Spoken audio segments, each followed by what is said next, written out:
you cannot take any more shit. If you are suffering right now, if you feel like you don't have the capacity to go through this, don't move an inch. Your body has infinite capacity to feel. How could be anything wrong about being itself? When you ask what's true about that, what if feeling is all that's needed? What if you don't need to battle against the emotions that want to be here? Something opens, a portal opens.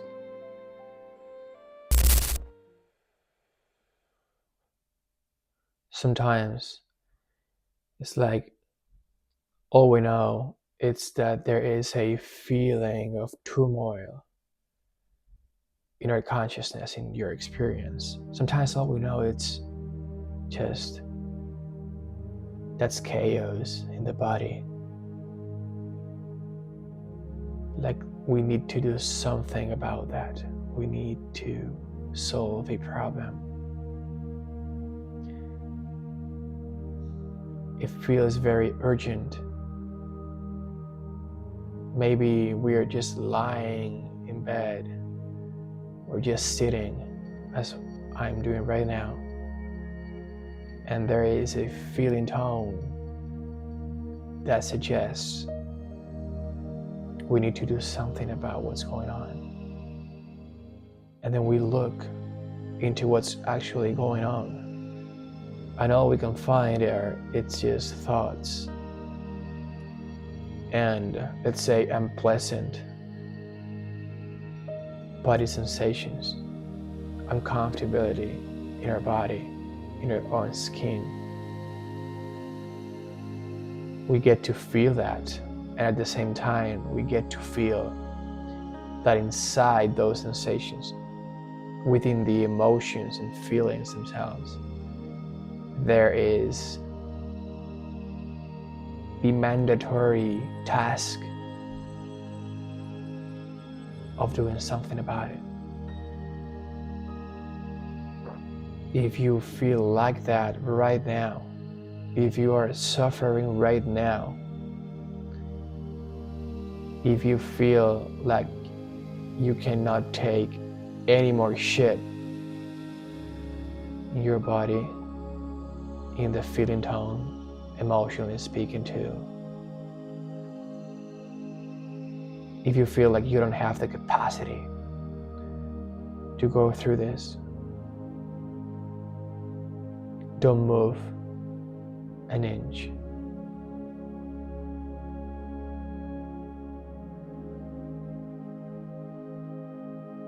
I want you to notice, I want you to know too, that you're fine, that whatever it's expressing right now in this very moment has all its right to be here. And I want you to know that you have infinite capacity. Your body has infinite capacity to feel. Consciousness has infinite capacity to accommodate any form of thought, belief, suggestion. Because all of that, it's just an expression of what's already here, which is, we can say consciousness, we can say presence, we can say just being. And so, how could be anything wrong about being itself? Before you are uncomfortable, before you are preoccupied, before you're worried, before you are scared, before you are grieving, before anything, you already are. And what happens is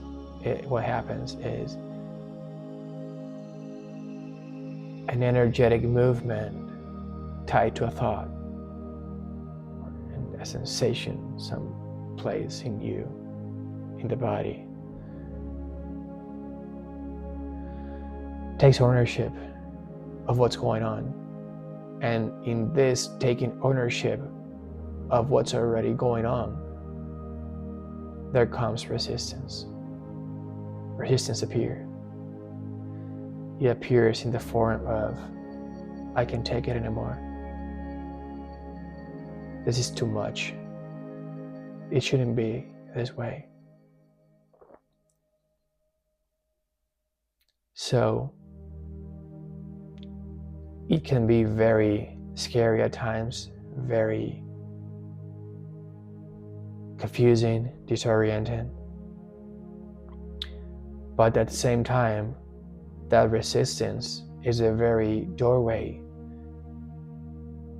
that could open, and usually does open, the doors to freedom.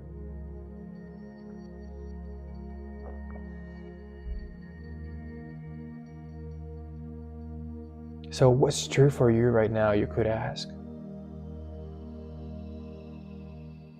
And you don't need to be hard on yourself.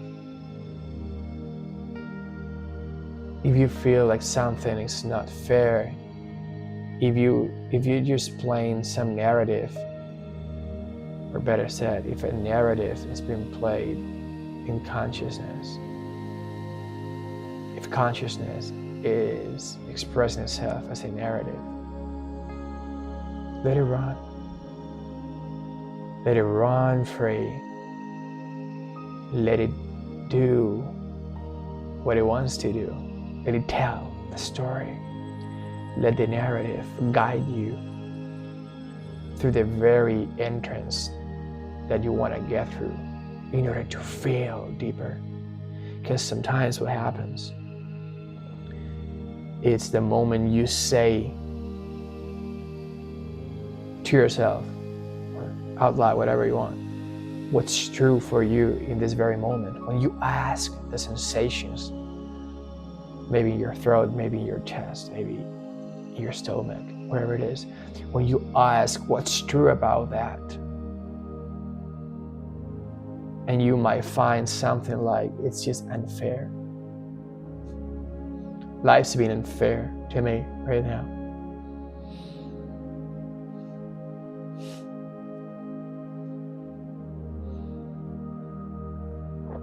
Something opens. A portal opens. Because resistance started to be defeated. Resistance is starting to vanish. You're starting to become the very resistance. And by that, resistance cannot survive.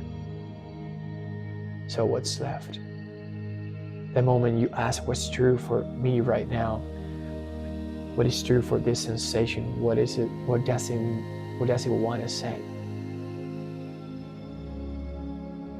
And you find honesty, you find something that to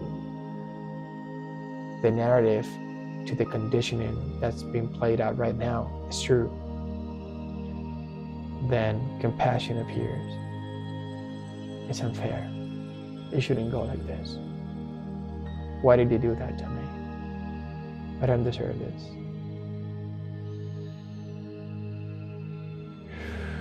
Breathe into it. Now that you are deeper into the layers of resistance, of protection, they are very innocent. They're all innocent. All they want is for you to be safe. But they mistakenly do that by trying to protect you from feeling. Because they think if you get to feel what you really need to feel, you're not going to be able to take it. So they're innocent because they live from the illusion of separation. They think there is someone who needs to be protected from feeling.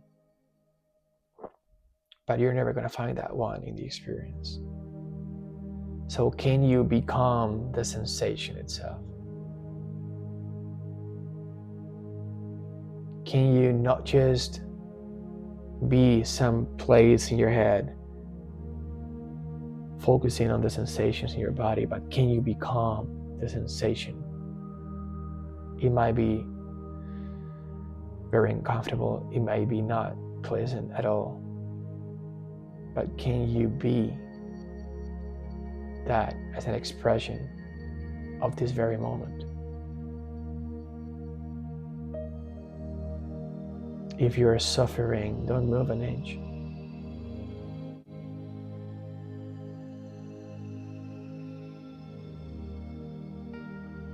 You're fine.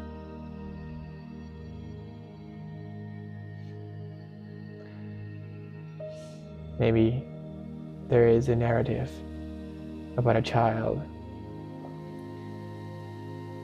who got bullied at school, maybe suffered because they never had the attention they needed. Maybe mom wasn't there. Maybe dad was too hard on you. Maybe he was absent. Whatever the narrative wants to say, just let it say it. And if you need to feel the anger that's maybe behind the grief, feel it. You're not a bad person because you're angry. You're not a bad person because you're not going to be, you're not going to disappear just because you feel intense grief. You're going to still be able to function. Don't worry about that. You're going to be able to continue with your life. Only you do so in a very, very honest way now. What if feeling is all that's needed? What if you don't need to battle? You don't need to wrestle against the emotions that want to be here? What if accepting everything that comes up, albeit difficult sometimes, it is the very portal to freedom?